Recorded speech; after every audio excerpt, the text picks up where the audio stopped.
Welcome to life. Life signify के इस episode में आपका स्वागत है। आज अंतर्राष्ट्रीय योगा दिवस है और आप में से बहुत से लोग इसमें शामिल भी हुए होंगे, कुछ लोग नहीं भी हो पाए होंगे। जो नहीं हो पाए होंगे उन्हें ऐसा लगता होगा कि उन्होंने कुछ मिस कर दिया। योग से जुड़ने का एक अवसर था जो वे चूक गए। तो मुझे लगा कि क्यों न इसी विषय पर आज आपसे वार्ता की जाए। योग का अर्थ क्या है? संस्कृत के युज धातु से उत्पन्न योग का जो पहला इसका उल्लेख मिलता है ऋग्वेद में, फिर कठोपनिषद में, फिर अन्य पुराणों में, लेकिन जिसे विश्व जानता है वह पतंजलि, महर्षि पतंजलि के योग सूत्र से, जहां उन्होंने 5000 वर्ष पूर्व लगभग योग का पूरा विस्तृत वर्णन किया। 8 अंगों का उन्होंने उल्लेख किया, यम, नियम, आसन, प्राणायाम, प्रत्याहार, ध्यान, धारणा, समाधि वगैरह वगैरह। तो आज जिसे हम योग के नाम से परिचित हैं, आम आदमी, सामान्य जन जिससे परिचित है, वह वास्तव में पूरा योग नहीं है, उसका एक बहुत छोटा सा अंश मात्र है। जिसे पश्चिमी जगत योग के नाम से जानता है, वास्तव में वह हठ योग है। वह आसनों का एक मात्र स्वरूप है जिसके द्वारा हम अपने शरीर को तैयार करते हैं किसी बड़े लक्ष्य के लिए। लेकिन अगर योग को मात्र उतना ही आप समझ रहे हैं तो निश्चित रूप से यह वीडियो आपके लिए है और आपको देखने की आवश्यकता है, क्योंकि जो हम योग के नाम पर देख रहे हैं वह शारीरिक स्वास्थ्य के लिए अच्छा है। ठीक है, उससे स्वास्थ्य अच्छा होता है और आपकी व्याधियां दूर हो सकती हैं, लेकिन यह कार्य तो सर्कस के कलाकार भी कर लेते हैं, हमसे बेहतर तरीके से कर लेते हैं। तो ऐसा कुछ भी नहीं है कि अगर आप इसे नहीं कर पा रहे हैं इन आसनों को तो अपने को ये माने कि हम नहीं, योग से हम नहीं जुड़े हैं। वास्तव में आज इस वीडियो में मैं यही बताने वाला हूं कि हम में, आप में से हर एक व्यक्ति योग से जुड़ा है, वह चाहे या न चाहे। देखिए, सबसे बड़ी चीज ये है कि हम अपने पूरे जीवन में जो भी करते हैं, चाहे जितने बड़े लक्ष्य के लिए हम प्रयास करें या सामान्य जीवन के अपनी समस्याओं को हम हल करने के लिए प्रयास कर रहे हों, वह सब तभी संभव होता है जब हम उस विषय से जुड़ते हैं, हमारा मन जुड़ता है। हम कहते हैं ना कि इस कार्य को करने में हमारा मन लगता नहीं है अर्थात जुड़ता नहीं है। तो जब तक हम किसी लक्ष्य से जुड़ते नहीं हैं, वह कार्य तो असंभव है और जीवन जीना भी है। तो योग के किसी न किसी रूप में तो हम हमेशा रहते हैं, लेकिन योग का जो वास्तविक अर्थ है, जिसके कारण योग का भारतीय मनीषी परंपरा में और भारतीय ध्यान परंपरा में इतना महत्व दिया गया, हम उसे जानने की कोशिश करते हैं।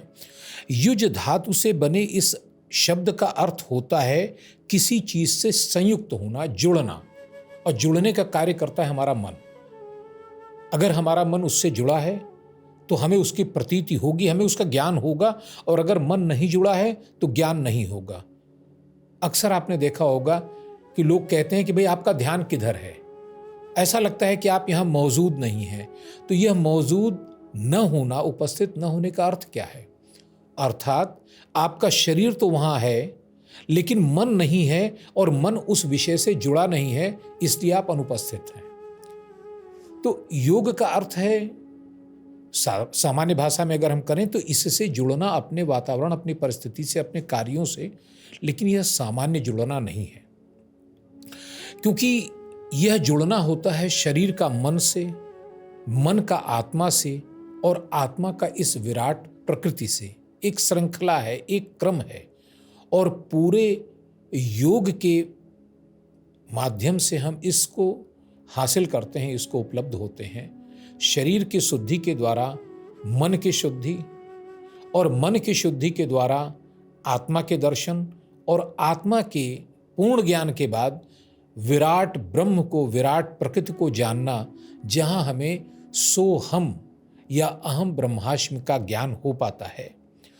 और इसमें सबसे बड़ी चीज़ जो बाधा बन सकती है, वह बाधा होती है हमारी इच्छा, हमारी कामना, हमारी वासना, हमारी अभिलाषा, जो हमें किसी लक्ष्य से जुड़ने में या तो प्रेरित करती है या उससे अलग हटाती है। लेकिन दोनों में ही एक गलती होती है कि उसमें हमारा कोई ना कोई स्वार्थ जुड़ जाता है, कोई ना कोई उद्देश्य जुड़ जाता है, और इस उद्देश्य का योग ने विरोध किया है।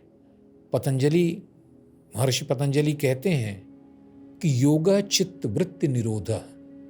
चित्त की वृत्तियां तो अनंत हैं, मन की वृत्तियां तो अनंत हैं।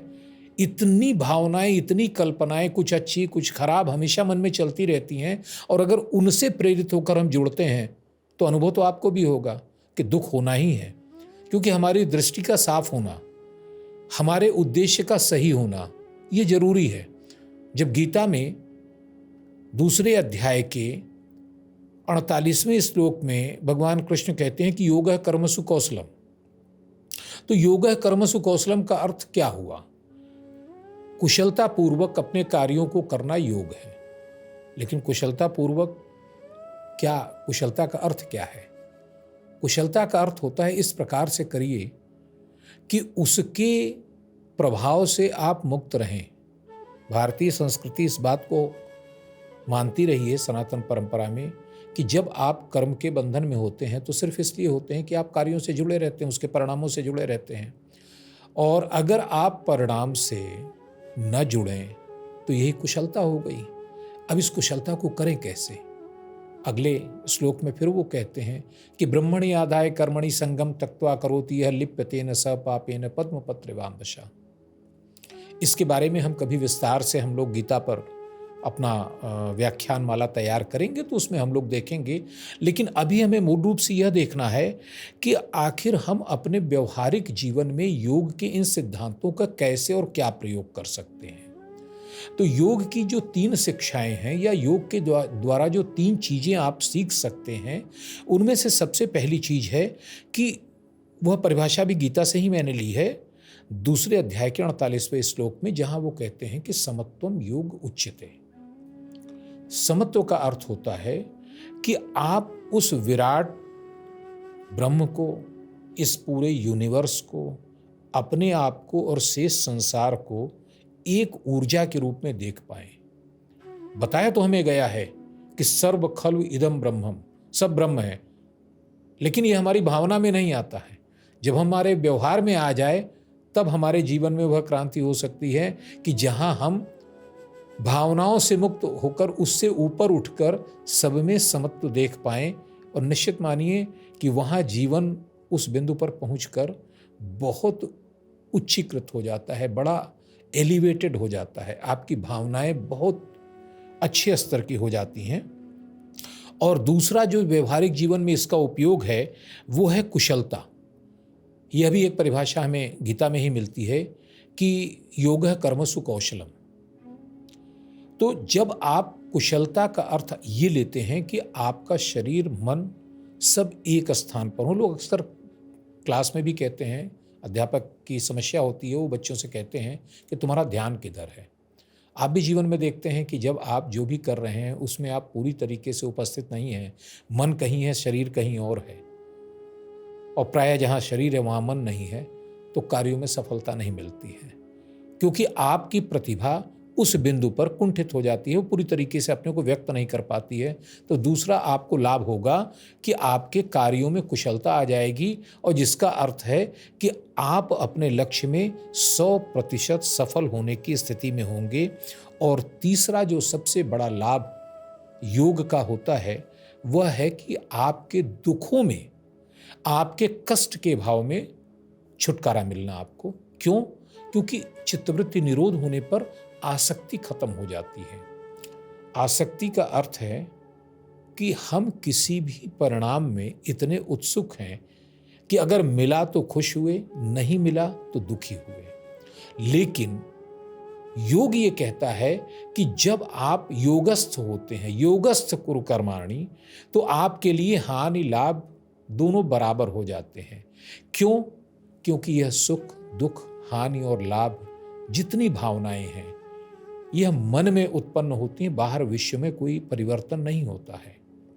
अभी हम बैठे हैं, हमें कोई अच्छा समाचार मिला, हमें लगा कि हम प्रसन्न हो गए।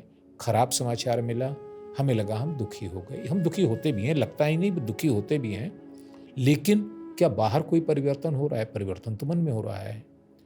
तो योग के अभ्यास के द्वारा आपको वह कुशलता प्राप्त होती है कि आप अपने मन को समझ पाएं, और जब मन को समझ लेंगे तो निश्चित रूप से आप अपने कार्यों में दक्ष होंगे, कुशल होंगे, जीवन में सफलता का स्तर बढ़ेगा और मन में शांति बढ़ेगी। योग का जो आसन वाला हिस्सा है जिसे आज हम प्रयोग करते हैं योग दिवस के रूप में, वह भी आवश्यक है, क्योंकि वह आपके शारीरिक स्वास्थ्य को बनाएगा। और आप जानते ही हैं कि स्वस्थ शरीर में ही स्वस्थ मन रहता है।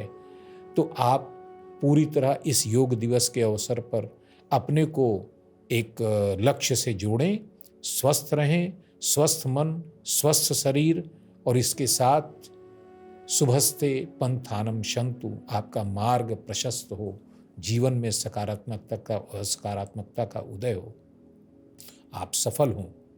और यदि आपको वीडियो अच्छा लगा हो तो कृपया कमेंट करें, क्योंकि आपके कमेंट से हमें यह जानकारी मिलती है कि आप किन विषयों पर जानना चाहते हैं और किन बिंदुओं पर आपको अपेक्षा है।